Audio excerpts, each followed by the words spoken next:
Hello everyone, welcome to the panel. This is going to be one spectacular day with a lot of exciting matches. I've got a panel full of excited people, so Lyrical just giggling in the middle. Ah, it's so exciting. Base skip. Guys, we've got to break this down. TNC versus OG. And let's be honest, the crowd is definitely cheering for TNC right now. No, definitely. Yep. And I think that they're also, for me at least, the favorites. Coming into this, OG, they've looked a little bit shaky from time to time with the two stand-ins. Would you agree with that? Yeah, I think it's been a big surprise to actually see TNC in the lower bracket as early as we did. I think people even looked at the brackets coming into this event and thought, oh, look, TNC are going to breeze through that side of the bracket. They're going to end up in the winner bracket final at the very least. So I definitely think they're coming in as the favorites. And like you said, OG have looked a little bit shaky. They're not their full roster. They do have the coach, but some of the matches that they've played, they even lost one game to Pain, right? Which I think is a little bit of an upset, but also speaks to the position that this particular OG team is in. So both of the teams, we've got to break them down a little bit. We've got the draft on the screen as well, so we're going to be seeing some heroes pop up very soon. But we only saw TNC play on the first day because they unfortunately got knocked down on the first day, whereas OG, we got to see them play on 2 days, and I think we have a better idea about OG's play style, but how does that compare to TNC? Well, one of the things that I kind of noticed was the change-up of Kezu as opposed to S4 really changes the way that OG has to play. You look at like the most common heroes, and like when I think of S4, the first hero that comes to mind is Puck, and it was one of their most played in the patch leading up to this when they were playing together a lot. For Kezu, his most played hero is Darkseer, those types of like big team fight heroes as opposed to playing a little bit more elusive style. So I think that it forces them to play a different way than they're comfortable with, and this tournament has really just been a project of them trying to adjust to that. Yeah, and I think one of the biggest things for me with OG when they have S4 is just how well S4 and Jerax play together, and they're able to kind of link up and make things happen, and I feel like there's a complete disconnect there between Jerax and Kezu. Obviously, they haven't necessarily played together all that much. I think Kezu is a much greedier offlane player overall as well compared to S4, and I think that's really affecting their play style, and it's affecting the kind of hero pool that they're able to draft. So we'll see if they can maybe adjust it a little bit here. It is a best of one. TNC, I mean, Danny, you were asking about general play style. I mean, they tend to be fairly in your face, but at the same time, they're also picking a lot of fairly late game stuff. They've been the ones really hammering the PL Battle Fury build pretty much every single game. They've got 2 amazing PL players. They're willing to pick it in the first phase without too much problem. And so they do still scale mid to late. And I feel like the biggest thing about TNC is that they're very good at holding on to a lead. As soon as they have a 1 or 2K net worth advantage, they're great at playing the map, shoving all the lanes. It's even similar to what EG, I think, have even been doing at this tournament. We just haven't seen TNC really show that yet since we've only seen them play 3 games. So all of our banning phase is completed as well. Chen, Magnus, Shadow Shaman on the side of TNC, OG getting rid of the Tiny, PL, and the Sand King, which means that Bane gets 3 and gets snapped up by TNC. And I know a lot of the casters and analysts, they've been harping on about how Bane is such an annoying support, and for him to get this, to get through the first banning phase. It's felt like that sometimes, right? He's just gone all the time. He's constantly baned. Well, he's the bane of our existence. So. We're on point right now with our pun jokes. I'm loving it. Right? On fire early. OG, though, going to be grabbing up the Elder Titan and Rubik, so lots of supports being picked up across the board, but you can tell these teams, they all prioritize their support picks right now. Yeah, and I think that this speaks to maybe the way that they're going to want to play it too. I mean, Bane, you could say that it's sort of more of like the laning counter. They want to make sure that they get through that laning stage early, but sometimes that hero does struggle a little bit later into the stages if it's like large team fights, and that's where Rubik and Elder Titan I feel like are going to excel. And at the very outset, I really like the OG's draft. It feels like it's a nice answer to Bane. I want to see what TNC do to try and round this out. And the other thing is that in best of ones, like anything can happen. The last 4 picks here could completely win them the game regardless of play almost. So Night Stalker also is so single target focused. Yeah, TNC are getting a lot of their comfort heroes though in this early stage of the draft. I think the Bane over the 7 really likes playing. They really like just pressuring the mid lane as much as they possibly can. So they've got really good roaming supports. You were talking about, I like the Rubik here as well. I think it's pretty good against the Bane. You're fairly reliably able to steal Fiend's Grip if he's just sitting there channeling. Even the ET can put pressure on Bane and maybe force him to stop channeling a little bit early. The damage is maybe somewhat lacking between the 2 OG supports. So they're going to have to roam together, I think is the big thing here, as opposed to, say, the Night Stalker or the Bane, who I think actually, depending on what cores TNC pick, they might have the potential to just go and roam by themselves and still be able to set up kills. So that's a slight concern for OG, but they can still just, they can mitigate that by just picking strong laning matchups. Still on OG supports, how are they going to be able to deal with this Night Stalker harassment if this is going to be the position 4 Night Stalker on the side of TNC? Well, the other thing is it could be a position 3 too. They ran that a couple of days ago on Sam H, and it was the best part of their lineup. Granted, that left them with a position 3 Night Stalker, which we've seen has just been pretty garbage throughout this tournament. But that is a good point to bring up, because this is a hero that's known for bullying around that 4-minute mark. I think that maybe you see the early, like 1 or 2 heroes roaming, and then around that nighttime phase, that's when they try and stick together a little bit more. I think that OG, though, the nice part about Night Stalker is that they know what those timings are where he's really the most dangerous, so they can play around that. Yeah, I'd like to see TNC picking up some heroes to maybe exploit the Night Stalker vision a little bit more. Definitely trying to get some more initiation out of the pool. I don't know, what have we got banned at? So the Batrider and Obvious sort of partner with the Night Stalker getting banned out by OG, and yeah, even the Tinker to a certain extent, right? Tinker with any vision hero. We've seen it with Bounty Hunter. We even see it a little bit with like Clockwork, for example. Just anything that can give you the vision to keep spamming the rockets is insanely annoying. So I like these bans. Sorry, Basecap. No problem. Speaking of possible bans, though, there are a lot of heroes that have not been banned out so far. Lycan being one of those heroes that's been an absolute powerhouse if teams can get their hands on it. Terrorblade, we have seen the Terrorblade yesterday and just completely destroyed that match as well. Omni Knight's still in the pool as well. Interestingly enough, he's also been a very popular pickup for the teams of the tournament too. Do you expect any of these heroes to be picked up in the next phase? I think the Lycan is a really interesting one to mention, because it is actually so good both with and against the Night Stalker because of the double value on Howl during nighttime. We saw it in the past when Lycan was really trending with kind of the Armlet Mask of Madness build, very single target focused, but people were picking it with and against NS, and could be something that we see picked up here, but if OG want it, they might have to take it in this next pick. And we do get that Terrorblade banned out, which is interesting because it's a hero that both teams actually love a lot, right? Both TNC and OG pick it pretty heavily. Yeah, I honestly feel like I would rather see it on Resolution than I would rather see it on Raven, just playstyle-wise. I feel like I like Raven more on those like heavy farmers carry the game as opposed to one of those heroes that has to make stuff happen. And yeah, OG are going to take it like you were talking about, Cameron. Yeah. Okay. So technically, the Lycan will also benefit from the Night Stalker nighttime, correct? Yeah. So it's a double-edged sword for picking up the Night Stalker, leaving the Lycan in the pool. What's a way to deal with the Lycan? Pressure him in lane. He's fairly susceptible to getting bullied in lane, and I think the OG tri-lane is not necessarily that crazy strong. So I think that's one way to put some pressure on.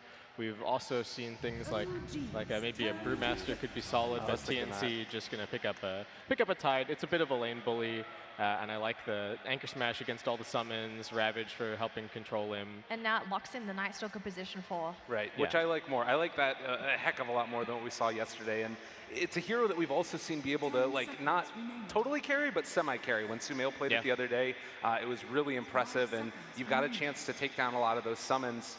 Well, I guess maybe not so much in the laning stage. I would be really surprised if Rezo ended up going for any type of Wolves build at all at this point. No, it'd be very surprising. But I mean, the popular build has still been Dominator Necrobook, so he's still going to have them at some point, and that's where the Anchor Smash is going to be at least a little bit helpful. But OG, I think the one thing, especially talking about the differences between this current roster and their regular roster, is that it feels like Resolution has to carry super hard on this current incarnation.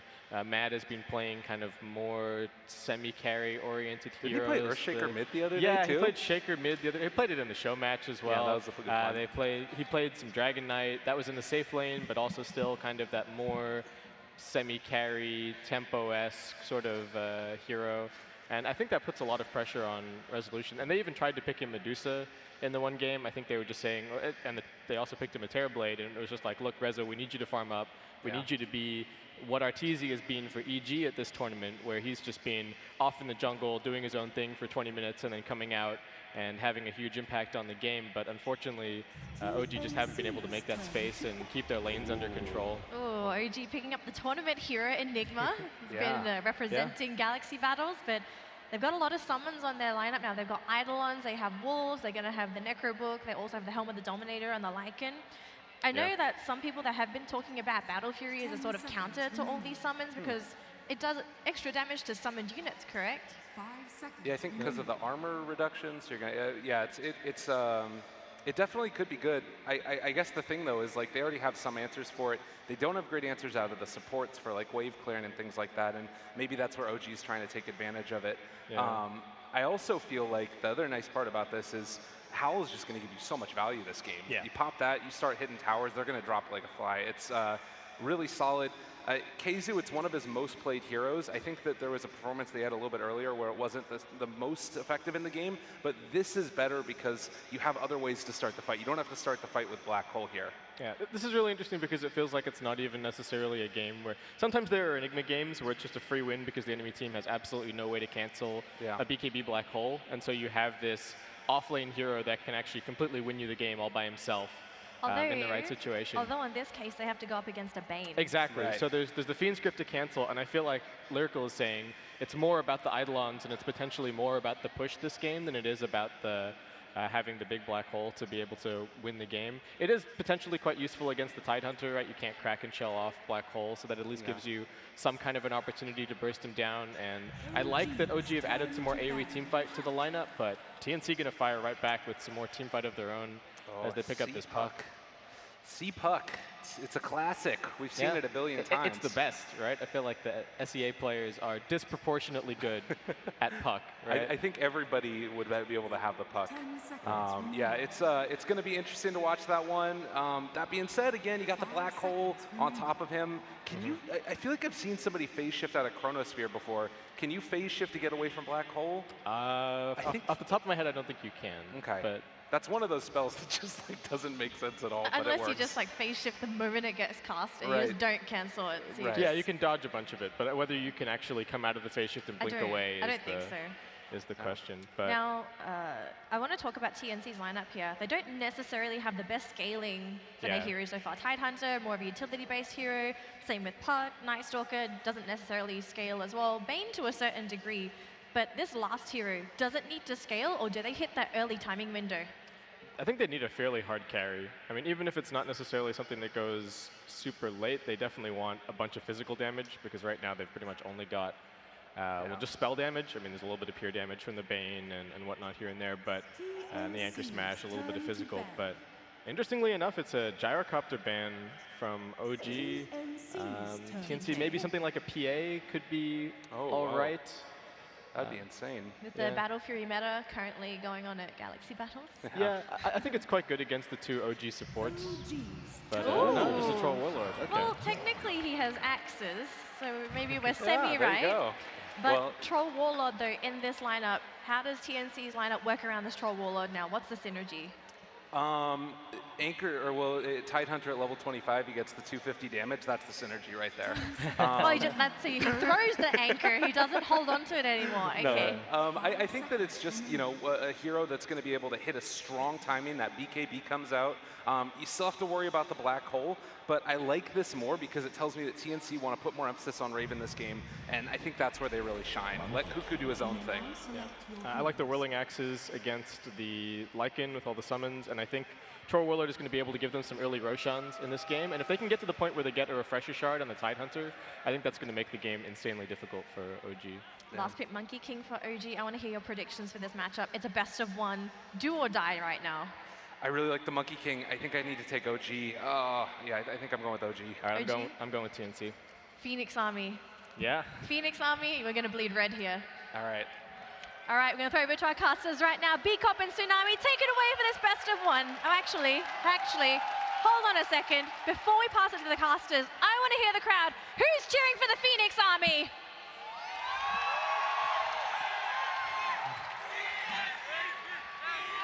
That's what I like to hear. Now, who's cheering for OG? A little bit less exuberant. That was a bit underwhelming. I was like, oh, okay. All right. Well, it does seem like everyone's going for the Phoenix Army today. Maybe discouraging for the players when you don't hear? No, definitely not. They can't hear it. They're in the booth. They're consummate professionals. They'll be fine. Hopefully TNC heard the cheer, though. Absolutely. If anything, just home crowd favorites. I think that's the biggest thing here for the teams. But expectations, who do you think is going to be the MVP? Okay, other thing about the MVP, and the thing that I wanted to talk about for a second, but we had to go real quickly, is that the Cuckoo on this puck, I feel like when TNC look their best, It's when they leave him alone and let him try and outplay somebody in the matchup, and then they put a lot of emphasis on securing Raven as farm. That to me is feeling like the thing that could put them over the edge in this one is if they make sure that Raven has a good laning stage. That looks like it'd be really solid. Yeah, my worry here is that they're going to be able to really effectively shut down KheZu. Right? I talked about the Rubik plus Elder Titan not really being able to roam that much. I feel like they can't really put very much pressure on the puck at all. And like you're saying, that completely frees up 1437 and Tim's to just go bully KheZu, prevent him getting anything out of the lane, maybe even chasing him into the jungle. And that's going to be a problem, I think, for OG, because we've seen when KheZu falls behind, he's a fairly greedy player. He needs quite a bit of time to catch back up, and that's where the whole game can just start falling apart for OG, which is scary in a best of one. But they do have pretty good high ground defense, is I think the other thing to come back to. Like the ET plus Enigma is pretty scary moving into the late game. Yeah, you don't want to walk up there, up that hill. That'd be terrifying. And Monkey King, kind of like a little bit of a wrench thrown in everything as well. I guess the reason I was getting so hyped up about that pick is because it feels like they've got so many different ways to start the fight and like create chaos before they end up jumping at the end with a black hole. Like, you know, Boundless Strike is an incredibly effective spell to just start that all off. Yes. Maybe the benefit to OG's lineup is that they're not a one-hit wonder like TNC right now. TNC, they're putting all of their money into this Troll Warlord pick. Yeah, maybe Cuckoo can pull off some really interesting plays, but at the end of the day, he's a puck. He's not going to effectively be able to carry the game late game. Whereas OG, they have the Monkey King. If Monkey King gets shut down, you have the Lycan. If the Lycan gets shut down, you got the Monkey King. If they both get shut down, then that's a different story altogether. But overall, OG, do you feel like they would have the better late game? Or could TNC outplay them in the late game? I think that they could. There's like a bunch of weird timings here. You know, I think the BKB for one on Raven is going to be a really strong timing where they can sort of outplay them in that moment. But it's also so dependent and predicated upon what your vision is. And there's that weird dynamic that exists here where you've got wolves versus night stalkers. And the Monkey King and trees. Right, exactly. So it's like, who's really going to have the vision advantage? It does really come down to play a lot more so than, I think, just an inherent draft win. Yeah, it's interesting because I don't even know if Raven really wants to buy BKB this game. Yeah, that's a fair point. If he could get away with it, I think he would prefer not to. I mean, there is the ET ulti, there is a Rubik lift, but beyond that, it's a lot of physical damage on OG between their two cores. I guess maybe the Boundless Strike as well from the Monkey King is annoying, but this is probably one of those games where Raven ideally just wants to tank up, you know, get your SNY Scotty kind of a deal on the Troll Warlord, just be able to do a ton of damage. We have some diehard TNC fans in the crowd. Love it. I love these things. When people bring signs, it keeps everything interesting. Oh, definitely, yeah. And the crowd starting to fill in as well. Very early here on this. Is it Sunday? I don't know what day it is. Yeah. What do you mean Okay. you don't know what day it is? No Miracle? idea. You come to these events, you know, I'm 16 hours He's off my jet time lagged. zone. Yeah, exactly. he doesn't know where he is He's anymore. severely jet lagged from what, the 19th century? I mean, Apparently, I don't know. It's a problem. What can I say? But yeah, it's really cool because I mean the thing that's nuts about this place is it's so big that you get the like a massive amount of sound and the acoustics coming in. It's awesome. it just echoes, like it echoes back. You know, you get like this. You could have the tiny crowd of people, and then suddenly it just sounds like you have a full stadium full of people. Yeah. I couldn't imagine what this place would sound like if it was full. Yeah, I know. It's pretty nuts. I think that the other thing is like for the teams, maybe that ends up being a problem if it gets too loud because, you know, start to hear a little bit of extra noise, extracurricular activities. That's always a worry when you're on LAN. Yeah, that's true. Gotta make Roshan be quiet. Yeah. Try and avoid any noise around the smokes. Can't afford to give the teams any extra information. Lacoste is standing next to the booth. Lacoste, who are you cheering for? TNC or OG? TNC? TNC, Okay. of course. Can't go TNC. against the crowd. Hey, What a guy. Lacoste. All right. Okay, so we actually had 2 for TNC and 1 for OG. I'm getting outnumbered here, man. Are, What's are you going getting, on? are you getting nervous? You might get ganked soon. I know, that's true. I'm getting owned. That's getting You scary. might look really smart, Lyrical, but at the expense of the crowd maybe not liking you so much. We got security here, man. We're okay. we're fine. We're under control. No, it's Watch true. yourself, Basket. I do really have to say that the more that I'm looking at the TNC draft, I'm starting to feel a little bit better about it. It's definitely going to be predicated upon like, you know, how these lanes work out. Is there any lane that like anybody needs to desperately avoid? I'm actually, I feel like they do need to try and, I think OG just needs to stay away from the TNC safe lane if possible. I don't think they can really do too much down there. Troll Warlord isn't as good as, say, something like a Sven or a Wraith King in terms of setting up kills, but the Whirling Axes is still troublesome. Like if Kezu is just standing there in the lane and doesn't see either of the two supports, there's still the risk that he could just get slowed down and then 1437 and Sims come running out of the trees and he just straight up dies. So I think as much as he possibly can, Kezu actually needs to be just finding farm in the jungle and making sure that he's getting his levels at the very least. Jungle Enigma's back? Is that what you're telling me? I think he's going to be forced into it. It's not necessarily by choice. Okay. And that's, to me, is the biggest thing this game is. I feel like it's very difficult for OG to completely shut down the Tide, though they do have the Monkey King matching up against him, so that is going to help out a little bit, but I feel like it's much easier for TNC to potentially shut down the Enigma. Okay, thank you very much, Baseskip. Thank you very much, Lyrical. Ladies and gentlemen, it is time. This best of one between TNC versus OG. We're going to throw it over to Tsunami and B-Cup. Take it away. All right, guys, here we are for the first best of one elimination game of the day. I'm B-Cup, joined here by Tsunami. We're ready for this first best of one. TNC versus OG. It's got some history to it. We're getting into this best of one. We'll see anything happen. What are your thoughts right now, Tsunami? It's got history. Poor guys over there, they were filling for a pause, but I think I'm in a mood to tell a story. You guys want to hear a story? I'm down for a story. You guys want to hear a Always story? All right. a story.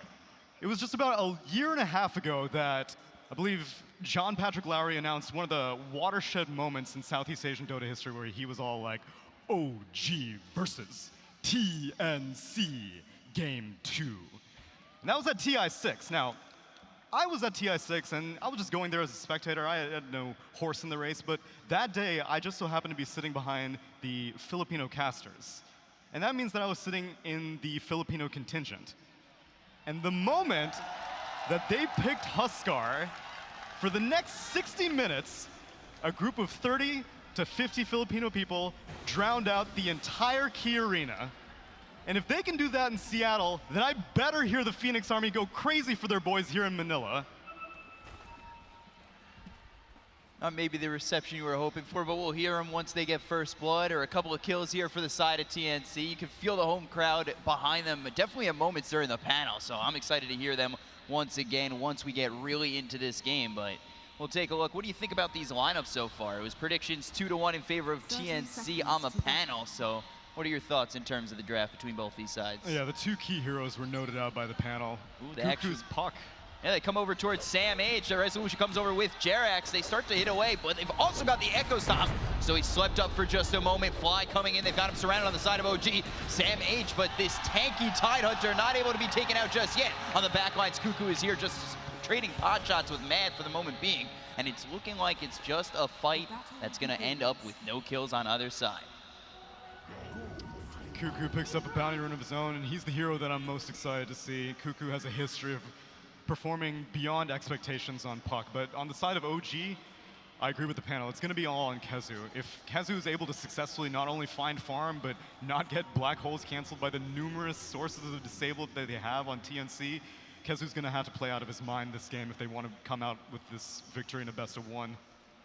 Yeah, what kind of start is he going to need against Raven?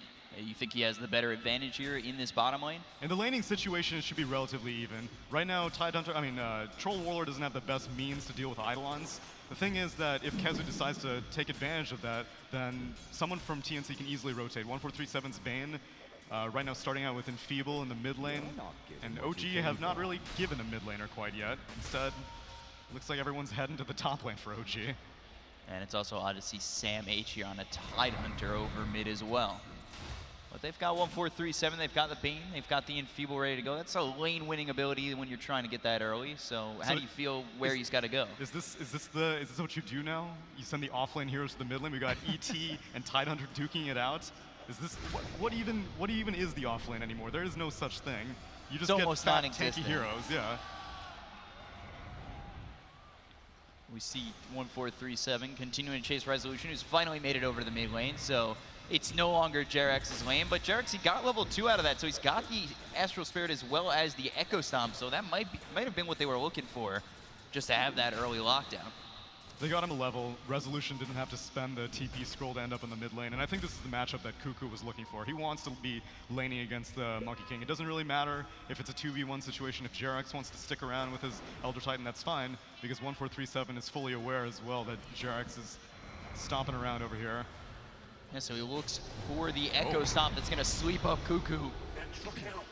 No, not looking to chase just yet, as now Mad's over here in the mid lane. So you've got the Lycan switching spots with this Monkey King that continue to just play musical lanes, which is always okay. And then you've got Cuckoo just trading shots with Jerax at the moment. The Enfeeble comes out onto the Elder Titan. They continue to trade blows. There's the fade shot coming in from Fly, but the chase is on from Cuckoo and 1437. They won't be able to catch up as the haste is there for Jerax. He's able to make enough space for himself. Cuckoo's constantly trying to follow the Monkey King around. He was TPing to the top lane, but the TP channel took longer than expected because already other heroes had TP'd to the top lane. But he walks up, and he's just gonna make Resolution's life very miserable. So now they head up top, continuing to just make Resolution's life a living hell at the moment. They've got Cuckoo here with Tim's, the Enfeeble out. It's just, where does Resolution really go to find a nice open lane? He's second on the CS, but it just doesn't seem like it's gonna be an easy time for him. It's going to be dependent on the rest of OG's lanes kind of causing attention elsewhere. The problem is that, you know, Mad, he can't really threaten a Tidehunter in this mid lane. Kezu, he can't really threaten a Troll Warlord in the bot lane, so no one has anything better to do than just stick around top 6 heroes. So Fable comes in, and now they've got the Echo Stomp. It's not going to hit because the Nightmare comes through onto the Elder Titan, so they keep Cuckoo alive. But this is aggression from a tri-lane on both sides that we'll see who comes out the benefactor of both sides going with the aggressive plays. They actually look over at Jerax. They continue to throw the Void out, and now they might be looking for an Echo Stomp again. They've got Resolution moving in on a Cuckoo, but still, again, just continue to throw that Astral Spirit out, give that extra damage to Jerax, and he hits for only 30 harder at the moment, but still, in for 87 with that giant stapler is not anything to joke around about. No, and things are gentle for right now. You just wait. 40 seconds from now, it's going to be nighttime. That means Nightstalker is going to be a little bit more effective. He has 1 point in Hunter in the Night, so it's nothing that special, but Howl is going to come online as now Sleep lands on Puck. Yeah, they get the sweep onto the Puck. They continue on forward. There's the telekinesis. Could be first blood for OG, but the Waiting Rift hits on 3. They've got the silences coming through, but it's not enough. Jerax is going to get first blood for the side of OG, and they finally are successful with the aggression they're pushing on forward on the top lane. Yeah, Cuckoo had Phase Shift available, but he was mainly waiting for the Boundless Strike. Instead, ET with that enormous amount of staple gun damage got the first hit. So let's take a look at where Kezu's doing, as we really mentioned that it's important for him to have a decent game in this best of 1, and you see he's level 4 right now. He's gone 2-2. He's up against Raven, who's level 5. His farm's pretty decent right now, 12-10. Do you expect anybody to come over and maybe help him try to get a kill, or is it just 1v1 for the duration of the laning stage? Nah, everyone's got eyes on the top lane, or rather, everyone's got eyes on Resolution's lane. TNC is not going to go anywhere unless Resolution decides to go swap somewhere else, and OG can't go anywhere because they got to protect this Monkey King. Yeah, so right away they send Jerax over here. They are looking for the Echo Stomp again, this time to land onto Tim's, but it is nighttime. He's able to make his way off and out of the lane, and Cuckoo just sitting here, only level 3 for the moment. They throw that Astral Spirit on him, and now Jerax might have been found out as Tim's comes over with 1437. The chase is on, but there's the Fable coming in from Fly. Telekinesis through onto the Bane, throws him up, throws him down, but with no resolution here, it doesn't look like it's going to be a kill for OG just yet. It's not going to be a kill, and they may have to move around. Raven has zoned the hell out of Kezu in between the Tier 1 and Tier 2 in the bot lane. Just, this is what the off lane is supposed to do, is steal the wave, but Raven is like, no one's punishing me for this. Might as well just interrupt his farm, make sure that Enigma isn't able to feel comfortable rotating. Over top, they've got the telekinesis as well as the Fable. They land the Echo Stomp, but there's the Illusory Orb. They're not able to chase in the moment. The Fable comes through as well as the Boundless Strike that lands on Cuckoo. The chase is on. 1437 gets the Nightmare onto this Elder Titan. The chase, just not enough. Again, Cuckoo, early on that Puck's able to be slippy and just get out of harm's way. Clutch silence coming out from Cuckoo, casting that Waning Rift, interrupted Resolution's Boundless Strike cast, and if they were able to land that stun while Cuckoo was, you know, right next to all the other heroes, then they would have been able to get that kill. Continuing to throw that Boundless Strike on a Cuckoo. Resolution, Fly, as well as Jerax are all up here. They just continue to try and throw the aggression out over top. Maybe trying to land an Echo Stomp, land it with the Telekinesis, and if Resolution can get a little bit more farm, continue to push onto the side of TNC. So surprisingly enough, despite having this tri-lane, Matt has actually opted to get Wolves early on. He's gone for a 2-1-2 build. He now casts Howl, but that's just a level 1 Howl. And I guess part of the reason is you're up against a Tidehunter. The thing is that your Wolves are not very tanky against physical damage, and Matt is really getting bullied kind of hard in this lane. Like, he's getting last hits, sure, but a Tide Hunter who feels very strong will start moving around, and he's a great target to take on a Monkey King as now top lane. Ooh, over top, they're gonna maybe look for the Echo Stomp. They actually don't throw it off just yet. Resolution trying to get in the jungle. There's the Void, but the Balance Strike comes out on Tims. They've got the Echo Stomp, that lands on 2, and now the Telekinesis holds up 1-4-3-7. TNC with the aggression over top. They almost find Resolution, but it's nice saves from the supports again, which is something we're seeing time and time again in this lane. Balance Strike has gotten interrupted so many times, that time by the Void. There's no points in Crippling Fear on Tims yet, but no one on TNC is interested in lightening up the aggression. And they look for the Balance Strike again, and just getting out right now is Cuckoo with the Illusory Orb, able to make it away again. This is such a tricky way. Cuckoo has to be so careful how he skills up puck this game, because Phase Shift is invaluable, because you can dodge the Echo Stomp, you can dodge the Balance Strike, but you need the Illusory Orb, because if you want to go aggressive, you can get more damage, and you get a lower cooldown on the Illusory Orb. And then Waning Rift, if he gets dragged in by Telekinesis, he needs to be able to silence everyone. And now the Resolution again getting moved in on. Yeah, they're going to move in. They've got the Enfeeble out as well as Cuckoo coming through. The Balance Strike hits onto the Nightmare, comes out onto this Rubik. They continue to chase. They're looking for the Echo Stomp. Is it going to be in time? No, it will not be.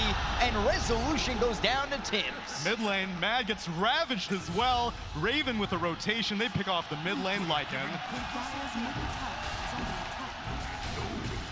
2 kills right there for TNC. Looking really good, up 1,000 net worth. They were able to hold off the aggression, actually use the aggression on their own to get a kill over top, and then they get one over mid. They got the Echo Stomp landing on 2, but OG, it might be their time to get a couple of kills here. Tims comes over, Sam H getting quite low. Tims with the Void out on Resolution, just continuing to push him back, but there's the Telekinesis. They lift him up, throwing it between all 3 of these heroes for right now. Raven, he's into the fray, hitting on Fly, but it's not enough in the moment. They're looking for the Echo Stomp again. Tims able to back it up and split the seams into where he's going to be stunned up, sweeped up, and Tims low drops to the side of OG, but Jerax, I don't know if he's going to be able to make it away with the Nightmare coming through onto this Lycan. The chase is out from Raven, one more shot, gets the kill, and they will trade.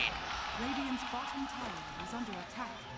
ET for Night Stalker, but the thing is that TNC, they didn't have Ravage up, so being able to take a successful team fight like that without such a major ultimate is a huge bonus for them, and they're slowly building up a lead, but there's still plenty of time to go, because the whole time Kezu, quietly with his black hole, he didn't see it necessary to go on that mid lane. Didn't have a TP scroll, so maybe he wanted to, but whatever the case, at least he got some time to farm by himself while Troll Warlord was getting kills in the mid lane.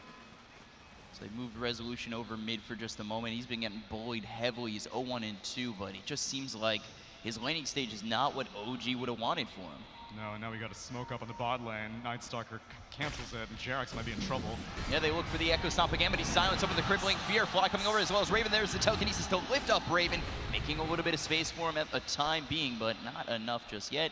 And they're able to walk away. Dire's middle tower Yeah, Raven, I don't know if he wasn't quite sure if Tims had Crippling Fear or not, but he was running away from the Echo Stomp, but it seemed like Tims knew the whole time that he was going to be able to cancel it, but smoke rotation fails. First one from OG. So far, a little bit of a lead for TNC. Is this, does this really hamper the game plan for OG being down early, or can they really work with this? So the downside of Monkey King getting so hammered early on is that at least Enigma didn't get as hassled. The panel did mention that, like, man, this Enigma's like gonna really struggle to find farm and stuff like that. TNC went in a different direction. They were like, let him get his black hole off. We got Fiend's Grip, we got Crippling Fear, we got Waning Rift, we got Bashes, maybe if you can get behind him, and we got Ravage. There are a lot of things that we can do to disable that black hole before he gets a BKB. So instead, let's go bully the Monkey King. Let's go bully the Lycan. Send Cuckoo and Tims over here mid, and Cuckoo level 7, so they do have that lockdown with the Dream Coil. You take a look at Kezu, who's level 9, and top actually lane. going for that. Might Sam take a H look over bullied. top. He's Sam got H a getting bullied by Jerax as well as Resolution. They continue to move on forward. He's going to use that Ravage on it too. Looks for the kill. Resolution, however, has that. Resolution going through. They've got the Echo Stomp. They'll get the kill on the Sam H, and they're able to kill him off, and they tie it up at 3. Oh man, Night Stalker had a TP scroll, Puck had a TP scroll, Bane had a TP scroll. Everyone's like, now you got this. Ravage, 1v2, I have faith. And he almost did get it, but instead TNC decided to push the mid-tier 1, and in terms of map control, obviously that's invaluable against this team. We talked over and over again about vision, and right now, bot lane, they don't have vision of Raven yet as he eats his way out of this Oh, they're trying to come on over. They've got the Sun for right now. Continuing on forward is going to be Mad, but now the Nightmare comes through from 1437. He might be the victim in this. They've got the Tidehunter coming over, but he doesn't have Ravage to play with. There's the Fable onto 1437 as well as the people on the man. They'll still be able to get this kill. It ends up being one for the side of OG at the moment. And now they look for more onto the side of TNC, but I don't know if they're going to have enough with Raven here as well as Tims. They've got the Voided Soul up, man. Continuing to chase. There it comes. But Kezu, he's coming in. They got to be very careful. The Black Hole's available. They might be able to drop it, but they just don't find the positioning just yet. Here comes Jarek's coming through as well. Sam H. They've got the Earth Splitter. That's going to split the seeds to the side of TNC. They continue to chase it. Now the Sun comes out onto Tims. 3 heroes back here for the side of OG and actually 4, and they will take out this Night Stalker. That was beautifully played by Sam H's Tidehunter. As soon as he saw that Lycan was on the left side and Kezu was ever so slowly, menacingly walking forward, he was like, I can't let this dude get his Black Hole off. And you know, you don't want to solo Black Hole a Tidehunter, you want to get something more. Sam H went to the right side of the fight. The Troll went to go kill the Lycan on the left side of the fight, and ultimately the silence made sure that Kezu could not get a Black Hole off. But now Sam H is a little vulnerable in this bot lane, and he has his TP scroll down for another 20 seconds. Top tower is under attack. And it's just the threat of the Black Hole that it really seems so rough for the side of TNC. Pulse. Yeah, they've got the Midnight Pulse coming through. 3 heroes here for the side of OG. They're going to continue to try and go in onto Sam H, looking for that Echo Stomp. They'll sweep him up for just a moment, but the follow-up doesn't seem to be there right now. They're not looking to go in too deep onto this Tidehunter. Right now, OG don't necessarily have the best vision available, so they don't really know where the rest of TNC's heroes are, and it's not really worth committing so much just for a Tidehunter. And he's going to have Ravaged up in 15 seconds. Hopefully they're keeping their eyes on this cooldown because Sam H has an itchy trigger finger. Over bottom, they still look for Sam H again. There's the Black Hole coming out from this Enigma. Kezu, they'll look to get the kill, and they will finally finish him off, but they're looking for more. They might be able to find 1437, just able to TP out in time.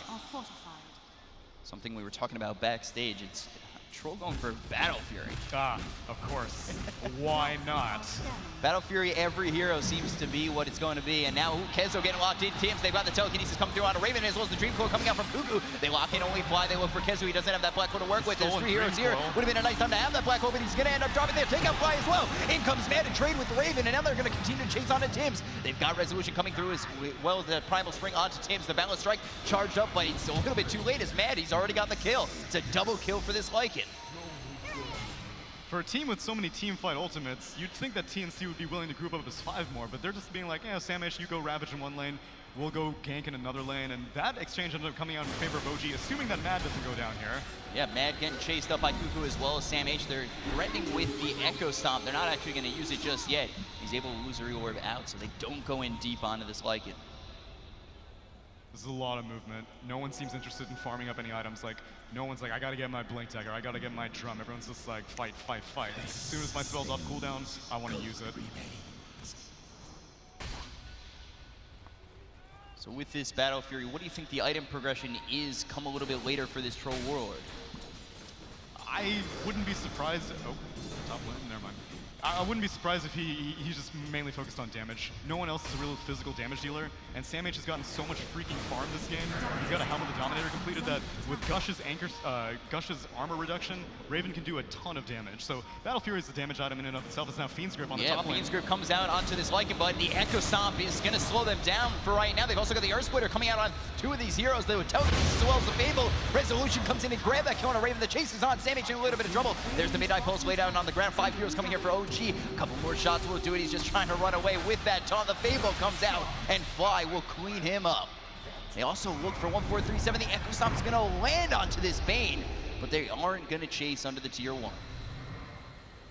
The movement from OG feels like the movement that TNC should be doing. Like they're moving around as 4 and 5. Meanwhile, the team that doesn't have the Lycan is the one that's split pushing at the time. They send 3 heroes in one lane. They send 1 hero in the mid lane. They send 1 hero in the bot lane.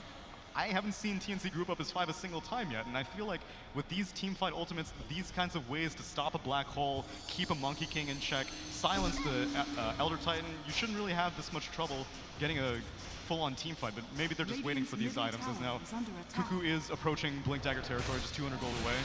Actually looking over mid, Fly and Mad just continue to push the tier 1 for now. Raven looking to defend. He's got a couple heroes back off towards the Shrine area with Tims as well as 1437, maybe to defend and try and get a couple of kills. They've also got Cuckoo coming over. He's A bit of a defense going on, but it's daytime, so both teams are a little less weak. Telekinesis comes out onto Tim's. The chase is on from Ed. He's used that ulti to try and go through. He's behind this tier 1, behind this tier 2, continuing going down the Night Stalker. Doesn't actually get the kill, and now he's swept under the tier 2 tower. They've got the Dream Coil. He's also silenced up by the Waning Red. They continue to move out forward beside TNC, but they don't find anything just yet, and ending up dropping will be 1437 to these Wolves. Tide has Ravage, but he does not have a Blink Dagger. He still has this Helm of the Dominator, so OG are recognizing that. They're like, I can afford to play kind of risky. Like earlier you saw that they were kind of scared of going in on SamH, because it's the threat of the Ravage that's the most important thing for OG. As long as they can confirm where the Tidehunter is and isn't, and what items he has, namely not a Blink Dagger, then OG feel very safe. So now in the top lane, they're going in on this Monkey King. They cut down his tree, and they get the kill. Raven drops Resolution, and he's sitting top of the net worth right now, just above Mad. Something I was looking at over on the Tidehunter, he picked up the Helm of the Dominator as he does get slept up. How do you feel about that pickup for this Tide? It almost feels like reminiscent of, I don't think Sumail ended up going Helm of the Dominator, but I think maybe Tidehunter is just, offlane heroes just don't make sense to me anymore. I don't know what to make of the whole situation. I don't know, maybe you're supposed to build Battle Fury on him. What the hell do I know? So JerAx knows exactly where they have vision. They take out the vision of the side of TNC, but they still have these two nice wards here over here in the jungle, and finally that Battle Fury is finished off here for Raven. He's going into the SNY next. So the push capabilities are pretty strong now for TNC. Obviously their team fight is still lacking because these are not team fight items. Like Battle Fury is not a team fight item. It's great if you can land a good Ravage or a good Dream Coil, but it's mainly a farming item. And Helm of the Dominator, it's kind of a pushing item, it's kind of a farming item, but again, it's not a team fight item. So TNC feel confident that like if they stall out, at no point, this just tells me that they're not scared of Kezu at all. Because I guess they have faith in like Fiend's Grip, because Kezu recognizes that TNC are not scared of him. He goes for the Midas, and he's going to be most likely working to a BKB right after. And once you get that point, then really your only safe bet is Fiend's Grip. So with Kezu here at level 13, as well as Mad moving in onto level 13, they've also got Battle Fury finished off on Monkey King. It just seems like they could be pushing towards getting themselves a nice lead, and they also have pushing capabilities that I don't know if TNC are ready for. A little bit of creep cut from Cuckoo. He's going to TP out, but he's going to get canceled. They've got the Dream Coil coming out on 2. Cuckoo continuing to go in. They've got the stun coming through by this Mud Golem. And Cuckoo, I don't think he's going to make it out with the Echo Slam coming out, as well as the kill from the 3 other heroes coming through. Kezu kills off Cuckoo, and they're taking him out over bottom. So they don't have this puck to be able to farm. They don't have him for 45 seconds. And like I was just saying, they have the push to go through these tier 2s. They actually look over at SamH past the tier 2. The sweep does hit. They're continuing to move up forward with the Earth Splitter coming out. There's the Fable. There's the Earth Splitter, but it's just not enough just yet. They've actually got on the back lines coming through as 1437, and it's OG all around this Bane, and he is in no man's land getting taken out. This movement from TNC is so weird to me. Like, you have such superior team fight, but Cuckoo's going in first to cut a creep wave, which you don't really need to cut a creep wave if you have a Tidehunter Ravage on deck. So why are they so afraid of using the Ravage? And Bane goes in, he tries to Fiend's Grip up the Enigma, but there's no follow-up. Right now Tidehunter is getting slept up and followed by the rest of OG. I don't really know why they're not going for just letting Tidehunter stay in the front of a fight, TNC just stick behind SamH and let SamH deal with everything, because he's so farmed. What do you think the game plan is right now for TNC? They're down 4,000 net worth. It's really looking really bad for them at the moment, and it just doesn't seem like it's going to get any better without them really slowing down the pace of the game that OG's bringing in their face. Well, hopefully this smoke works out. SamH is not smoked up, and a Lycan Wolf is following him around, so they still know where he's going, but other heroes are taking point. It is nighttime right now, so if Kezu ends up bumbling into vision, but he's going to TP out. Smoke pops, but Tim's is not able to successfully find him, and that smoke rotation fails. Now, hopefully they just keep moving after this. Like, you still have Ravage, you have Dream Coil, you have Battle Trance. Try to take a tier 1 tower. Radiant are scanned. But they smoke up again. They have so much to control the side of OG. What's really deterring them? What do you think is the biggest factor in them not going in right now? It's most likely Troll Warlord. They're, for some reason, apprehensive about Troll Warlord's farm. But, like, that was their last pick. You could have picked a different carry if you picked these many teamfight ultimates. But right now, Troll Warlord, he completed his battle fairly recently. He's working his way towards the Sange and Yasha. The thing is that Monkey King is keeping the pace with him, and Monkey King had a way harder lane than Raven did. And now Roche is going down. So OG, they're in here to try and go for Roche. Tim's is going to spot this, so I don't know if TNC, they just seem so reluctant to go in, but it looks as though they're looking to fight. They might wrap around and look for a good positioning to go in and stop this Roshan attempt from the side of OG.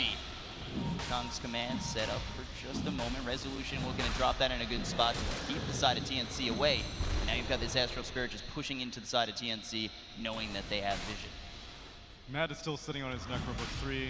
Medallion is consistently being used by Jerax. There's no rush to take this Roche. All they're doing right now is wasting time, but Raven wisely is farming off on the side. His TP scroll's actually down right now, but it doesn't seem like OG are actually going to finish that objective that they were trying to complete. Instead, they're looking for a rotation. Radiant's middle tower. If they could pick off a couple of these heroes, they should be able to finish off Roshan no problem. And they were almost able to cut off TNC coming back towards their own base.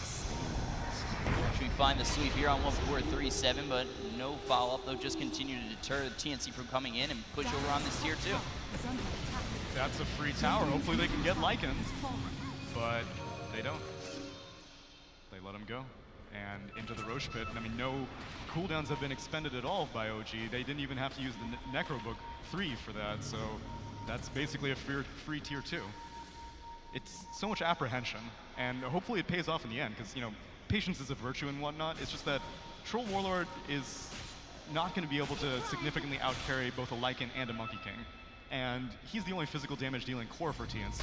Whereas OG, they have multiple ways of winning this game. Like, you can split push with Lycan, you can get a huge black hole, you can, you know, stay in Wukong command, as Resolution is, he's a damn good farmer, and he's recovering admirably in this game. Now, still 5th net worth, but he was in a much worse position a few minutes ago, and now they're going to finish off what they started with this Roche. So they were able to take out Tim's, get that Night Stalker killed, for him down for 20 seconds. That's enough for OG to want to go in onto this Roshan. They take it out pretty quickly, considering it's only 23 minutes in, and TNC coming nowhere near the pit. They don't even want to try and contest this at all.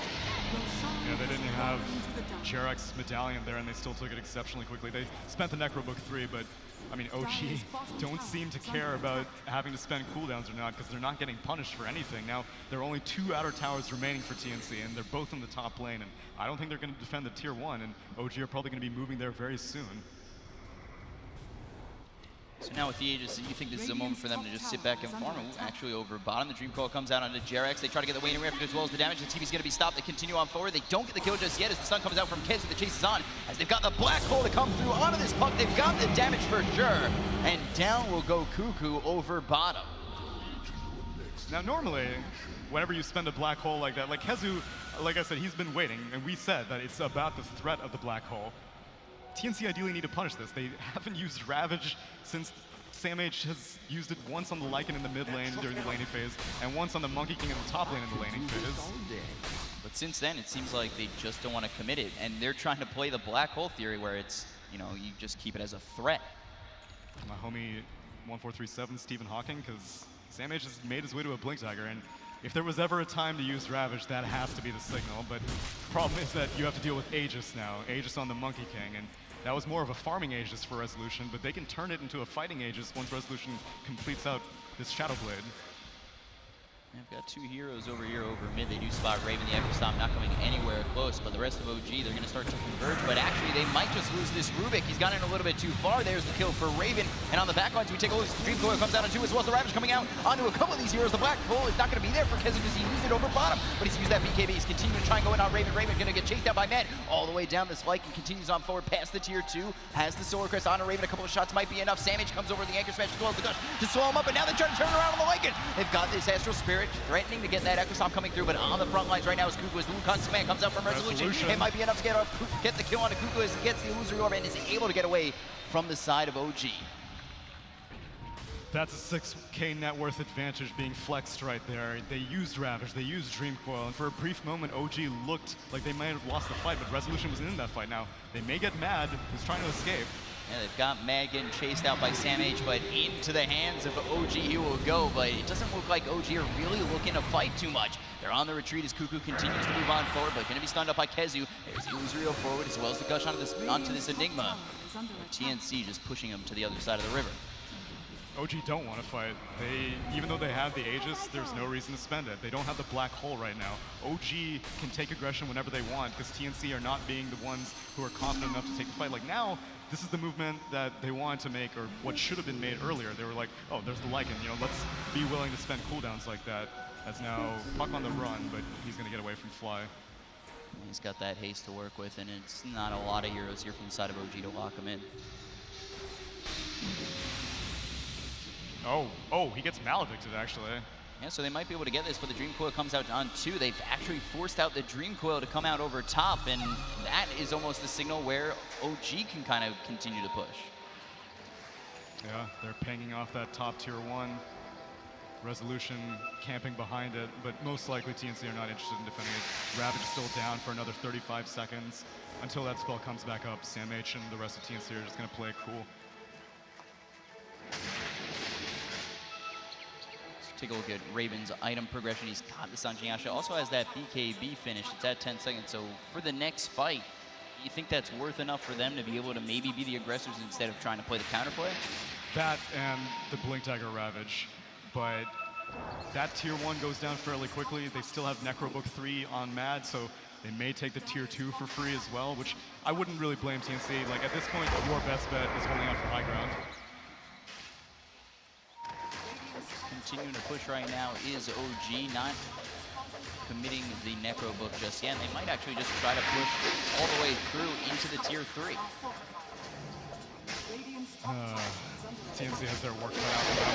They have to win back-to-back team fights and then take so many structures, which, Troll Warlord's a very strong pusher, but Battle Trance is most useful when you've got other right-clickers on your team. And Troll has no one really to synergize with that Battle Trance until, I guess, Lyrical's theory of the 250 damage, 25 talent on Tidehunter. Maybe that's the play, but until then, Battle Trance is just going to be used for Troll Warlord. Continuing to farm up is Kezu. He's looking for the Shadow Blade next, just trying to get more positioning out for that black hole.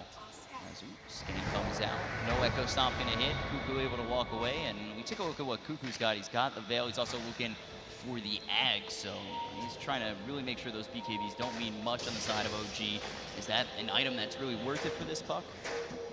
The idea is that you want to have to deal with all these BKBs that both are out and will eventually come out. Right now, Enigma has a BKB on the side of OG. Lycan has a BKB on the side of OG. I wouldn't be surprised if Resolution, he is going for one. He actually almost has it completed. The most important item pickup is that Kezu has now freshly completed a Shadow Blade. So he has BKB, Blink, and Shadow Blade all completed. And I think it's in OG's best interest to keep this a secret for as long as possible. Dire's middle tower is under attack. So TNC, they look to be moving forward for what seems to be the first time in this game. It does seem that way. At least the first time they've moved as a unit. We've seen Cuckoo kind of messing around, cutting some creep waves, moving forward. We've seen Troll Warlord every once in a while, but they moved it as a unit. It was underneath smoke, and OG were aware that no one's on the map. They backed it off, and right now they're trying to keep things as quiet as possible because this Shadow Blade initiation from Kezu could be game-winning. Now he's also looking for the Refresher Orb. He is so farmed up, third in the net worth. The only one on top for the side of TNC is seemingly Raven, but I just don't know if that's enough, just Raven. Dire's top tower is under attack. Yeah, and more often than not, it's Cuckoo and Raven who work in concert, but right now Cuckoo has not really been able to find the opportunities that Cuckoo Puck is known for, and part of that is definitely credit to OG, but also part of it just seems to be the shot calling from TNC. Now they're taking this tier 2 top, and they get it for free, so one free tower claimed in return, and a little bit of map control as well. So just kind of sitting here, continuing to push out waves as both sides. Who do you think is going to be the first one to really push forward and try to take a fight? I think both teams are going to sit tight until Roche. Roche has a potential to respawn in 45 seconds.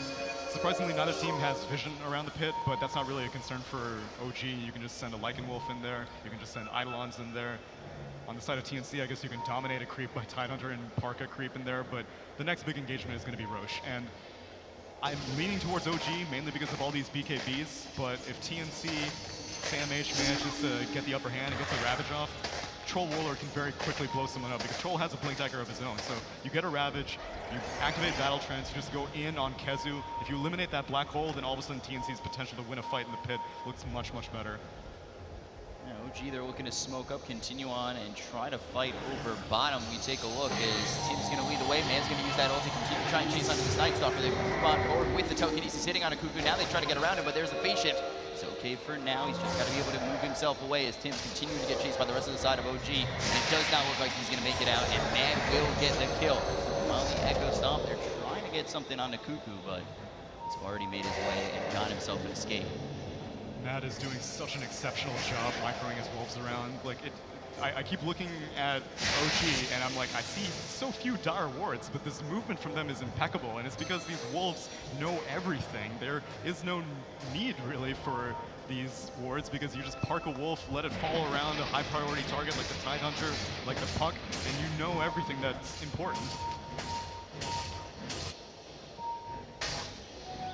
Looks like both teams are going to pretty much wait for the next Roshan, which will be up in 2 minutes. You expect them just to farm for these next two, just make sure they can get their next items, and what's the most important items you think are coming out for both sides coming into this next Rosh fight? I think OG are ready. Like they've got all these BKBs is basically the only thing they needed because unlike, so Bane's Fiend's Grip is the only thing is now who's going in on Monkey King, but just saying hello. The only BKB piercing disable on the side of TNC, aside from the Troll Warlord dash, is Fiend's Grip. The thing is that 1437 only has one Fiend's Grip, and ideally you want to spend it on Kezu, because even if you don't get the full duration off on the Fiend's Grip, you at least break his Blink Dagger briefly, and you buy time for your team to evacuate from Enigma's positioning. But at the same time, like Monkey King with a Wukong's command, how are you going to get out of that? Lycan following you around, you want to slow him down too. So OG are ready to fight, and right now they're gaining some control around the north side of the pit, but it looks like TNC want to invade that. Yeah, TNC, they've got the smoke, they look over it, man, they might be able to get this kill. He's used that BKB, it should be able to walk away, but he might actually just look to fight. He's turned around, trying to go in with Fly, and there's going to be the slow coming up from the Necro Creeps, and now they got the Nightmare coming from 1437 to just try and get him out from harm's way, and he's able to just walk out. 10-second BKB expended from Mad. Necrobook cooldown expended from Mad. TNC definitely wanted more. They wanted a kill, but quick BKB reaction meant that TNC couldn't do anything. And again, they had no idea how many other OG heroes were in the area. They don't have any vision up there. They don't have wolves. Best thing that they have is Night Stalker flying around and Illusory Orb, but neither of those are reliable. And now both teams are patiently waiting for Rosha. Wolf and an Eidolon are chilling in the pit on the dire side, and we'll see when TNC want to find out what the status is. Looks like they were trying to go in on Raven for just a moment. Ooh, DD rune bot. Could be an important pickup here for TNC, and there's the blink. He'll pick it up, so let's see. Now that they've got that in the bottom and Roshan's back up, they might look to posture up over by the Rosh pit. That's very smart by Cuckoo. Cuckoo dropped his bottle for Raven. That's right now Cuckoo's bottle with a double damage rune on Raven right now, and that's going to be a huge asset. That's going to cause a threat because Rosh is up now, and OG definitely saw that Troll Warlord pick it up and bottle it up.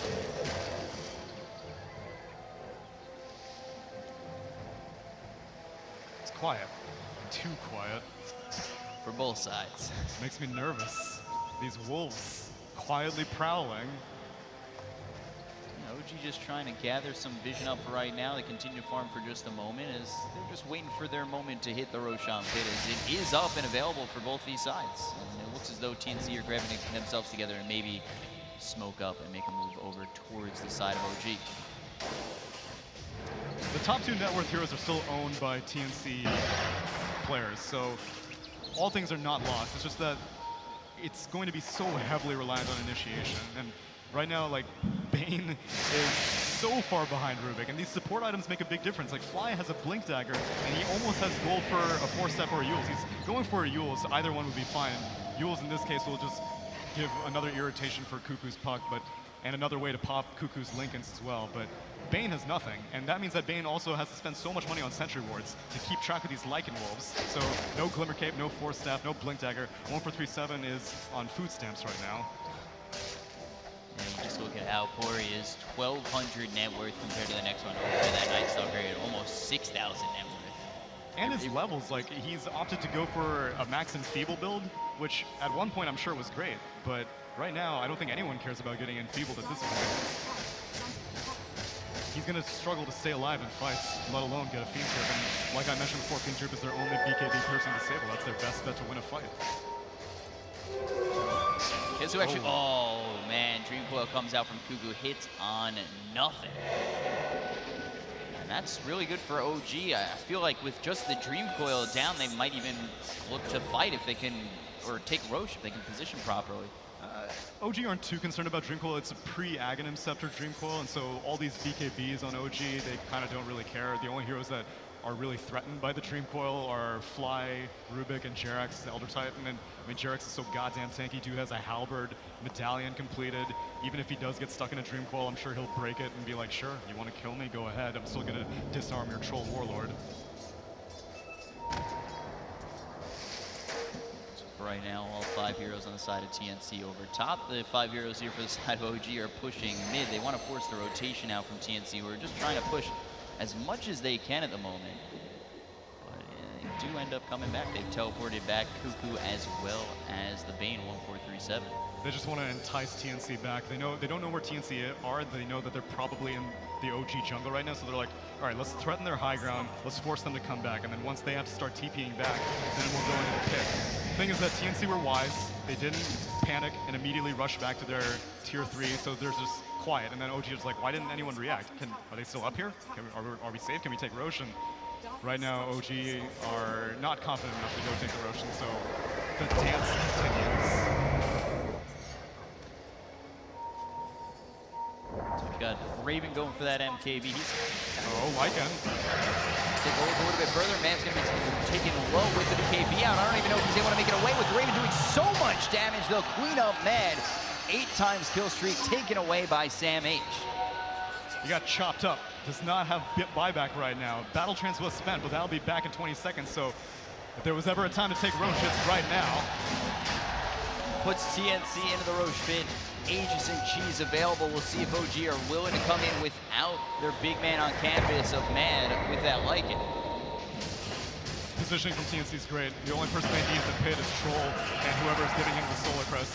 Puck stays on the outside, polices the entire radius, make sure that Enigma doesn't get anywhere near it, make sure that Elder Titan doesn't get anywhere near it, and they get an Aegis and Cheese.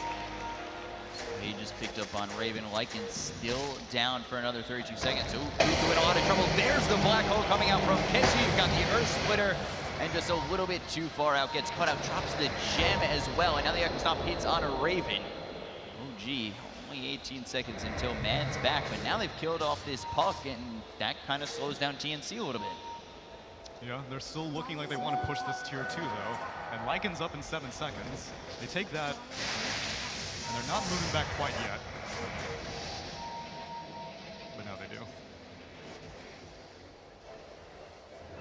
That was good. That was a definite recovery plan that was important. They didn't have to spend Ravage, which meant that OG were even less confident about contesting the Roche. Troll Warlord had to spend his BKB, or actually no, he didn't have to spend his BKB, so that's another perk. He still has his 10-second BKB, whereas Lycan did spend yet another BKB down to 8 seconds. So that's the kind of pickoffs that they should hope for. So when Kuku comes back, they won't have Black Hole still. You think that with the Aegis, now we could see TNC finally being the aggressors? Ideally, once they claim that Aegis, they should have started placing some aggressive wards on the OG half of the map. I guess the problem is that because they lost that gem off of, well, it was Sam H's gem that was on Kuku. That means that if they place wards and then they immediately leave the area, then those wards are basically just, they're destined to die. And so, even though they get the Aegis, they aren't really able to claim any significant map control. All they've done is taken down every single outer tower for OG, but OG are still in control because these wolves are so powerful right now, especially after taking that gem away.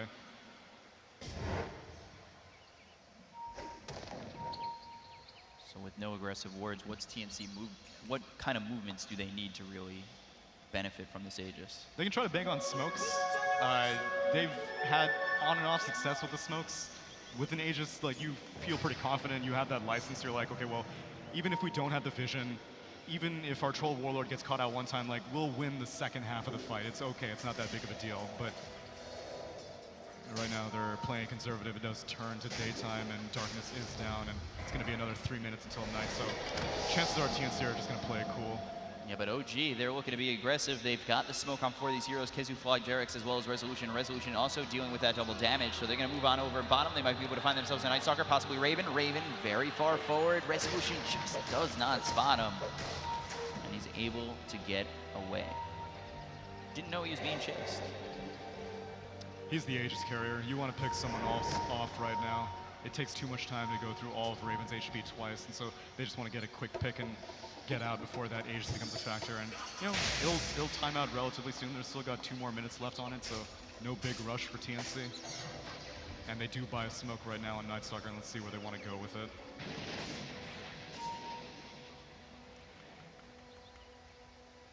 Oh, they're going to bait Raven, I think.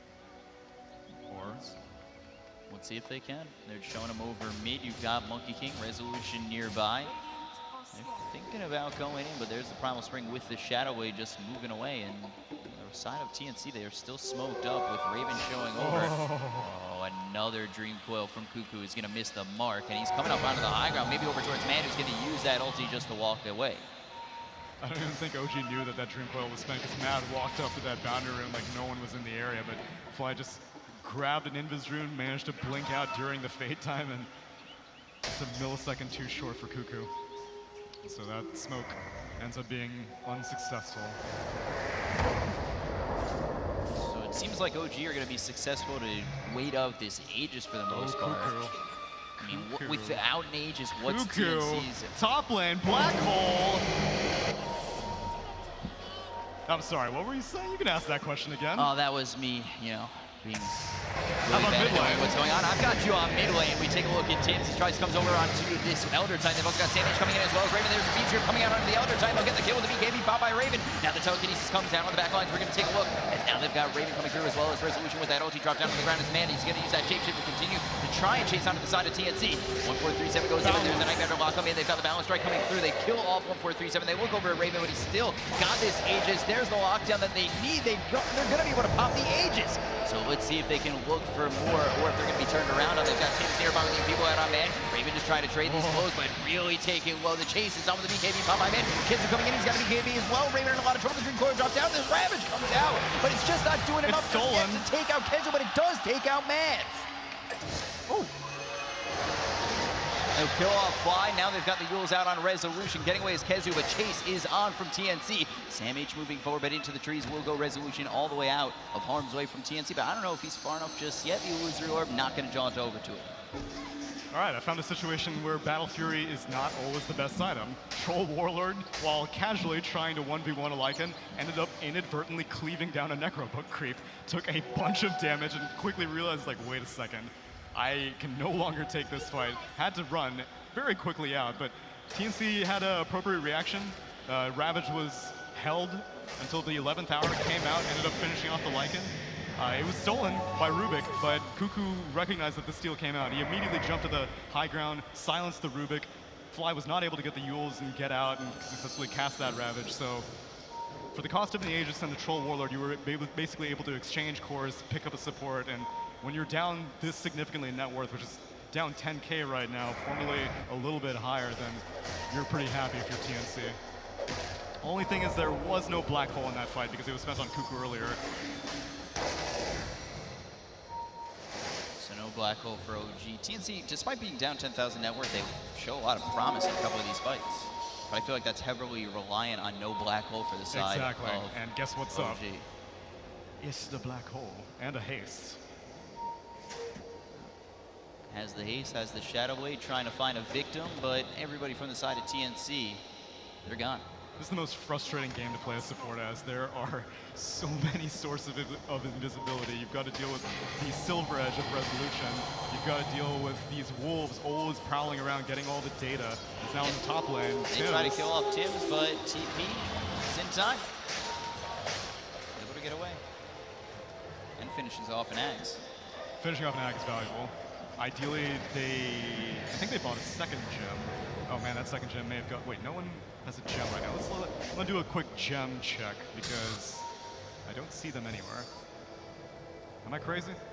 I don't see him on couriers. Don't see him on heroes. You got any more information? I don't see gems. I don't see gems. Anywhere. Where are the gems at? I do see butterfly though. I see butterfly. All right. Well, I guess that's valuable also. I don't know where the detection is, but right now that favors TNC if there's no detection on the side of OG. Tim's has his Aghanim Scepter now completed. He's got level 18 darkness, so he's going to be able to keep it dark a lot of the time. And normally Lycan's okay with that. He's got full 1800 night vision and shapeshift, but now with an Aghanim Scepter completed on Tim's, then you have the vision disadvantage at that point. So you think it's come to a point again where both teams are maybe waiting for Roshan one more time? I wouldn't be surprised. TNC are going to be more willing to find picks, though. Previously, it was OG who was just like, okay, Roche is going to be up soon. Let's try to find someone. Let's, feel okay spending a shapeshift or a necrobook or something like that. Now, with this Aghanim Scepter on Night Stalker, it's going to go the other way around. They're going to start prowling on the OG side of the map, see if they can find some picks, and hopefully they come with detection. Otherwise, these wolves are going to continue scouting everything out, as now we do see a wolf on the bot lane, always knowing where Raven is. So they have knowledge where Raven is. I think it might have taken a look over at Tim's for just a moment, and it looks as though got the side of OG just continuing to maybe group up, possibly look for a smoke at some point. They do have one ready on moving. Roche will respawn in 2 minutes. OG have nothing better to do than sit back and wait for it. TNC eagerly looking for picks. They've got one relatively aggressive ward on the north side of the map, one semi-aggressive ward at this stage of the game on the bot side of the map, and if they can find a target, then TNC are going to try to collapse on them because they need to get a pit. They can't go full on with 5v5. In a 5v5 situation, TNC do not come out on top. And now we got a smoke out by OG. Yeah, there's that smoke from OG, but TNC sitting pretty far back, but you see the Wolves, they are starting to try and get some vision for the side of OG. And with no Roshan up, do you think they even use this smoke to be aggressive with TNC sitting so far back? They're not going to go too aggressive. They're going to place these wards. That's the most important thing. This is an exploratory smoke. It's not necessarily a combat-oriented smoke. And so they place down some vision. They're going to sit here for a little bit, wait until Roche to come up. If the smoke pops, they're going to probably retreat. Darkness popped. Full flying vision for this Night Stalker. And they smoke up. Just barely out of vision. Going entire is high ground. BKB's going to be popping. Take hold over, man. He's going to be hit by that. They're going to start this off as they got the BKB popped out by Resolution. There's going to be the black hole coming through on Raven. Raven's going to be taken on. This is the second one, 10 from the side of TNC. The chase is on to Tim's. He's going to use that Hunter in the night, try and get to the high ground. He actually finds himself over by Fly. And he takes over at Sam H. Cuckoo, just trying to make something happen with the Ravage coming through onto Resolution as well as the Dagon. They've got the Waning Rift. He's silenced up, but I don't know if they have enough. They turned it around. The cheese seen by this Tide Hunter. Sam H. not getting away from another Sam black H. hole. And there's another black hole to lock in at Raven one more time. Just fought back. Down he goes. Both Cuckoo and Raven are dead, as well as this Tide Hunter, and none of them have buyback. Oh, they are dead. They are double dead. Night Stalker managed to get out by the skin of his teeth, but that was a buyback on that was a buyback on the Puck. That was a buyback on the Troll Warlord. That was a buyback on the Tide Hunter. Who needs Roche when all three of your top net worth heroes are gone? Who needs tier 3s? All you need to do is break backdoor protection for those tier 4s, and they want to end the game. And GG's called. OG are going to eliminate TNC in a very hard-fought game. 49 minutes seems pretty extended, but OG were in the driver's seat the entire time. TNC were just too apprehensive in the early stages of the game. They had all these teamfight ultimates. They had so much farm on Tide Hunter, but they weren't really able to do anything with it. It just kind of materialized into a Helm of the Dominator and then a extreme lack of Ravages. Yeah, it seemed like they were just very hesitant, and that's almost what, in my opinion, cost them the game. But, I mean, it's all about what the panel thinks. It's not about what I think. True.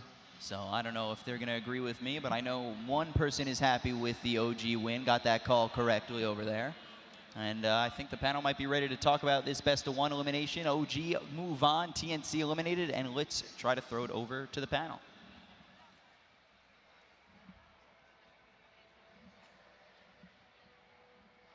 Okay, thank you very much, guys. We're back at the panel, and boy, was that an exciting match. We have a lot of things to talk about, but you know, Dota's a game where even one slip up is going to cost you the game, and do you feel like that last team fight was pretty much it for TNC?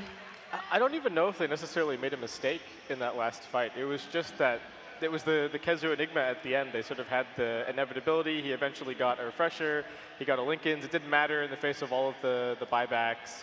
They were just able to kill the Troll Warlord twice and close out the game. And that game was so tense. Yeah, it I think was. you Oh my could just see goodness. it in the play from both teams. Everybody was being so cautious, and in the end, the OG lineup just kind of worked out. They had the better team fight.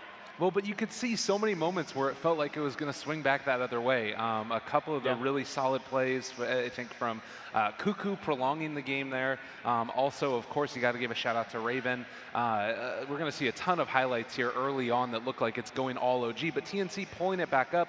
And I mean, you take a look at some of those post-game graphs, and it felt like it was so even for so long, or at least on a knife's edge. And of course, you surprise somebody with a refresher, and it's just going to be really tough to come back from that.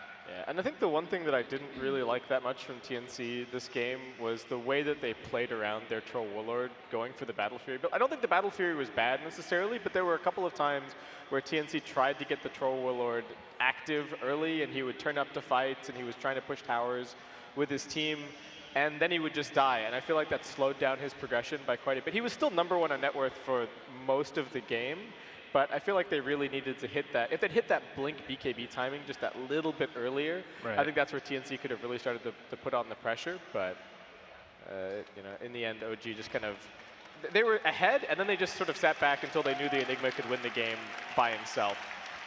Yeah. Well, we could always mention as well that that timing window for TNC, it was very short because OG, they held momentum for the majority of the early game. Up until TNC, they were able to turn it around a little bit, get their farming items, and eventually crawl back into this game. But I gotta say, OG, they came into this series trails blazing. Everything all out, mad on his Lycan, almost diving T3s to get some of these kills. It was quite crazy to watch. Yeah, it was a little bit scary when Mad got caught out the one time over by the shrine, and that opened up TNC to go and get the Roche. But unfortunately, that Aegis didn't really end up doing that much for them. They weren't really able to capitalize on it too much.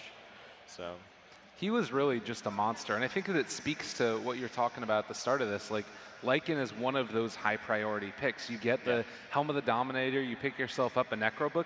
I mean, he was diving those tier 2 towers like I don't know exactly how early it was, but he was killing everybody. Like, it's just too much damage with the Howl and Nighttime combo together, which just proved to be too much. And, you know, I think that it's a real shame that we don't end up getting 3 full games out of these, because I think it would have gone the distance in this one. They feel like they're fairly evenly matched. yeah, I definitely think this could have been a 2-1 if it was a full BO3, but OG just seemed to perform so well under these high pressure situations. They're definitely a very experienced team. I mean, TNC as well, but they knew exactly what they wanted coming into this draft, I think. So OG's performance looking a little bit better today. Are we going to be anticipating more Lycan bans from here on out? Is this just where teams say, okay, we saw OG's Lycan, it's a bit crazy, very, very active, don't want to really deal with this. Is it still banned? Or are teams going to start anticipating the Lycan pick and possibly say, okay, we'll leave Lycan in the pool, we'll let you take it, we've got an alternative solution? I certainly think it's strong, but I think in terms of the overall meta at the moment, it's still so varied, and it feels like the other teams in this tournament have their own carry priorities. Right. Like VGJ Thunder really like the Dragon Knight, they like their Medusa, they've got kind of their own pool. So we'll probably see maybe a little bit more Lycan as we run through the lower bracket, but I don't think it needs to be a first phase ban or anything like that. Performance-wise, you feel, sorry. Well, sorry, no, Luke. I got to get my little point in here, because it's a Sure. little bit different. I would Sure. say that actually I think that against OG, I would ban it out. And the main reason for that is because I'm a proponent of trying to throw your team off their comfort zone, particularly when you're playing with stand-ins. Like, they've found a recipe that works for them. OG or any other top team, they know it works for them all the time in a lot of different situations. They might not have those backup strats if Lycan does get banned out. Also got Kezu on the screen right here, going to be the MVP of this match on this Enigma. Managed to get some really sick black holes, and he was even getting one-man black holes, but they were crucial kills, and a lot of them were onto Cuckoo's Puck. I think, how many times did he get killed by the black hole? Like 3 times? It was like 3 or 4. There was it was a little bit scary when he killed the Puck bottom lane, and then they still made their way over onto the Radiant side of the map, and then there was a little scuffle, and it just ended up being the position 5 for position 5 traded, but not having the black hole in that fight gave TNC a little bit of an opportunity. But we said it during the draft and after the draft before we got into the game that this really was going to come down to whether or not Kezu got shut down, whether or not he got his farm in the early stages. He didn't do that amazingly well against the Troll Warlord in the lane, but he got enough, and OG had the confidence in him for him to kind of take over the game and win it when it really came down to it. And 4-1 and 12 had a really nice scoreline as well. I mean, he won the game with 2 one-man black holes. It was just on the right target. Like, that's the most important thing. You take out that troll, it's over. Well, that's basically what happened at the end of the game, right? Yeah. All right, so that's going to be it for us on the panel. We're going to throw it over to Eri because he's got something special for us on the main stage.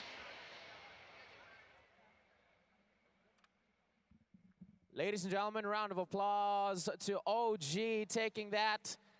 And we have 7Mad with us. Before that, why don't we give a round of applause to TNC? Come on.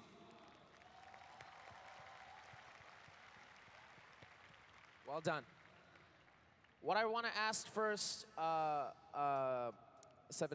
what I want to ask is, what happened against EG last night when you went against them, and how did you regroup from that to perform the way you guys did against TNC? I mean, yesterday was a rough series for sure. I think we got kind of outsmarted. You admit that? Yeah, we did. Usually we have a very good idea playing against EG, but that's like as OG with the original roster, and we're used to how they play, etc. Both teams know each other really well. So yesterday, our captain Tal, he had to work with less resources or like different resources. So we had to, you know, come up with a plan on the spot. And I mean, we now have a better idea, but yesterday we definitely didn't manage to adapt in time. You know, outsmarted, outplayed, it happened. It was a very good win from them. Yeah. But you've adjusted from that, and you of course performed very well. One thing I hear as well is there's a certain amount of questions. There's a way. There's a certain type of communication that you guys have at the end of the day. Or certain questions you guys ask each other as a team. Can you share that? Can you share that with us? I was talking to, of course, one of the guys off stage, and I think that's a really cool thing that you guys do as a team. We basically, every day we debrief daily at the end of the day, kind of go through, you know, what people were happy about during the day, what they were not so happy about, etc. And it's just a matter to, it's a way to have a better communication, and a communication when it's not, you know, just right after whatever happened, because it's just harder to talk about things when it's still like pretty hot. Pretty fresh. Exactly. Yeah. So it's just for us a good way to, you know, help us understand each other's better and in each other's mindset, and also help each other's feel better, or, you know, adjust for what's coming up. So you guys do that every day? Every day, yeah. So it's like, what are you happy about? What were you not so happy about? And basically, those are the things that you keep asking each other every day as a team. Yeah, it helps us bond as a team and understand each other's better, because, you know, like, it's not so easy to voice everything you want to voice, and even if there's something you want to say, someone might not be ready to hear it. So it's a good automatic system to get things said. Creating a healthy environment for communication, basically. Exactly. All right, how do you like being, you know what? This is, by the way, guys, this is 7Mad's first post-match interview as OG. So it happened here. There you go, right in front of the guys. How does it feel to do a post-match as a player for OG? I mean, it feels great. I'm going to have to do more of these, especially if I get claps after what I said. Give a round of applause, 7Mad, OG, congratulations on the win, and good luck further in the tournament. 7Mad of OG, congratulations. Thank you very much. We have something in store for all of you in just a bit, right after the break.